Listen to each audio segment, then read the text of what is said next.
Faire ces erreurs, c'est littéralement se tirer une balle dans le pied. Je parle d'erreurs ici en séduction que font beaucoup les femmes.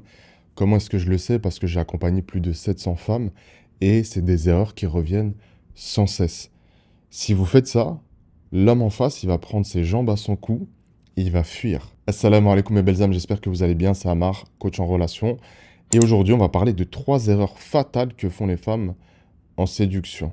La première erreur, c'est tout simplement de ne pas comprendre la vraie définition de séduire. Séduire, ça n'est pas aguicher. Et souvent, vous dites, ah, cette femme, elle attire beaucoup d'hommes à elle, ça doit être une séductrice hors pair. Mais non, pas du tout. C'est pas parce que tu attires à toi de la quantité que forcément tu es bonne séductrice. Une femme qui a compris comment séduire, c'est une femme qui sait mettre en avant sa personnalité et ses valeurs. Et le but, encore une fois, ce n'est pas d'attirer beaucoup d'hommes, c'est d'attirer les bons profils. Mais en fait, la séduction ne s'arrête pas là. Vous regardez des femmes, par exemple, de télé-réalité, ou des influenceuses, ou des chanteuses, ou que sais-je, qui doivent recevoir une tonne de DM. Ok, c'est cool. Mais qui sont ces hommes qui leur écrivent? Qui sont-ils et qu'est-ce qu'ils recherchent? Est-ce que c'est de l'engagement qu'ils recherchent? Ou est-ce que c'est simplement s'amuser, passer le temps, faire perdre du temps à cette femme? Et ça, il faut bien se poser cette question-là. Parce que séduire, ça va plus loin.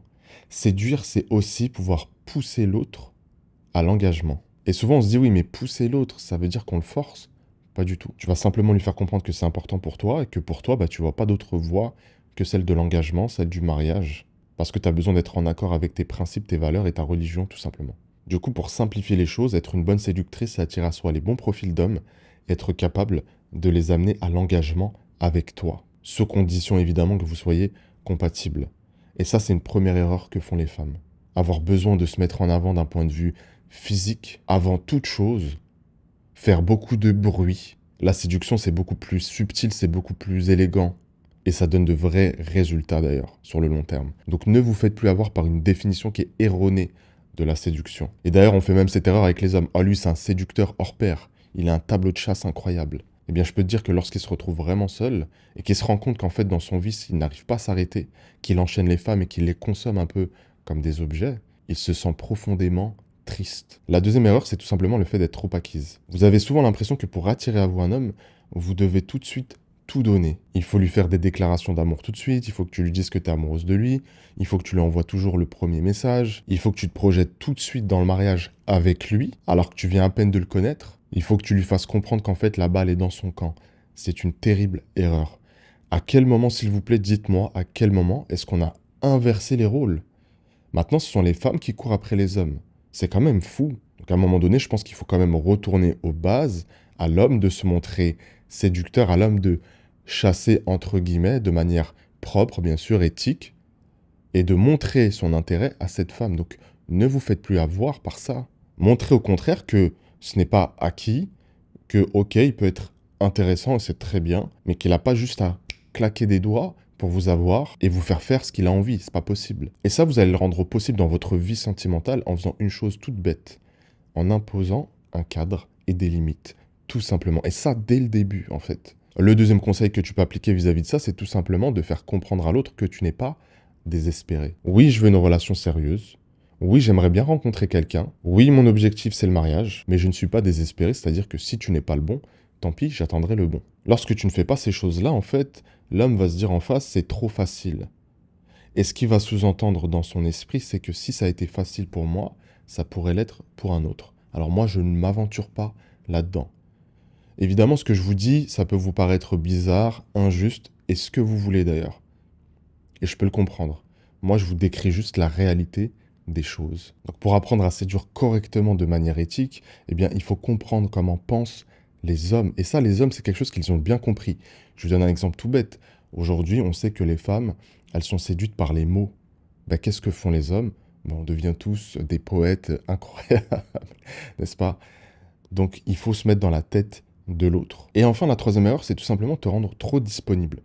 Évidemment, lorsque tu te rends trop disponible, tu te rends aussi trop acquise. Mais être trop disponible, c'est un petit peu différent. Trop disponible, c'est n'avoir jamais rien de prévu.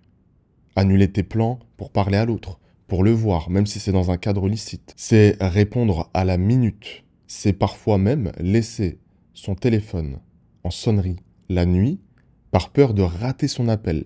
Et ce que je vous raconte là, c'est des choses que j'ai vues et revues en coaching. J'ai également vu des femmes qui faisaient des arrêts maladie pour faire 100 bornes pour aller voir leurs prétendants. Dans un cadre complètement illicite pour le coup, mais c'est pour vous dire que parfois on se rend compte qu'on fait des folies pour des gens qu'on ne connaît pas du tout. Et ça, c'est une erreur. Parce que ce qu'il faut bien comprendre, c'est que la dynamique de la relation, elle commence tout de suite à se mettre en place. C'est-à-dire qu'on va voir qui prend le dessus sur l'autre, sur quel sujet, et ainsi de suite.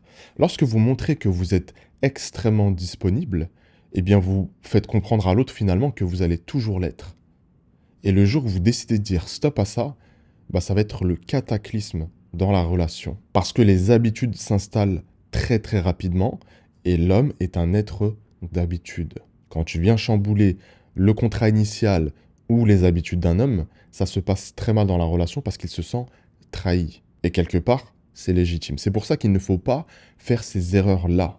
Donc ce que tu vas faire à la place, c'est montrer tout simplement que toi aussi, bah, tu as une vie, qu'elle est importante pour toi, que tu as des priorités et qu'à ce stade, c'est-à-dire au stade de la rencontre, cet homme n'est rien de plus qu'un potentiel prétendant. Ça ne veut pas dire qu'on va lui manquer de respect, ça ne veut pas dire qu'on va parler avec 10 000 hommes en même temps. D'ailleurs, je vous conseille de parler avec un homme à la fois, mais ça veut tout simplement dire qu'on le met à sa place, c'est-à-dire loin de tes priorités de vie. Pour le moment, en tout cas. Maintenant, il ne faut pas tomber dans l'extrême où je le mets complètement de côté et je ne le calcule pas. C'est pas ce que je te dis.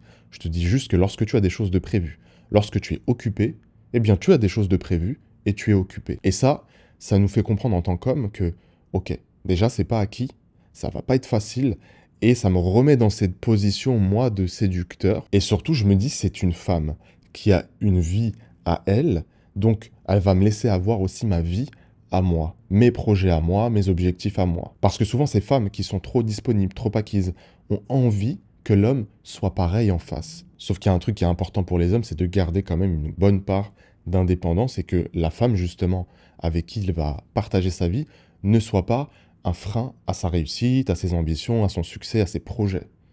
Et je pense que pour beaucoup de femmes, vous dites la même chose. Eh bien, dans ce cas, ne soyez pas trop disponible, ne soyez pas trop acquise et comprenez bien ce qu'est vraiment la séduction. Sur ce, vous prenez soin de vous et on se dit à la prochaine. Assalamu alaikum.